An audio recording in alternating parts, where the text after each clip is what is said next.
Pernahkah anda dengar tentang Menggal-Menggal? Nampak comel, tetapi tahukah anda mereka adalah makhluk paling menyeramkan dalam Star Wars?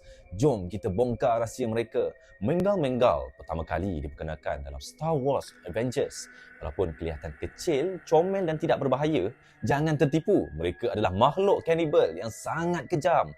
Menggal-Menggal mempunyai kebolehan untuk menarik mangsa dengan sikap mereka yang mesra, tetapi sebaik sahaja mangsa mendekati, mereka menyerang secara berkumpulan dan tidak meninggalkan apa-apa kecuali tulang. Amukan mereka sering meninggalkan kesan trauma kepada sesiapa yang terselamat. Apa yang lebih menakutkan, Menggal-Menggal mempunyai obsesi untuk mengulangi perkataan Menggal sambil menyerang. Bunyi ini menjadi simbol kengerian di galaksi.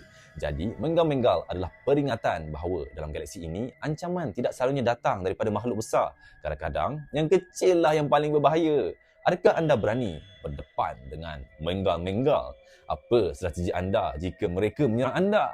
Kongsikan pandangan anda di ruangan komen dan jangan lupa follow untuk lebih banyak fakta tentang Star Wars.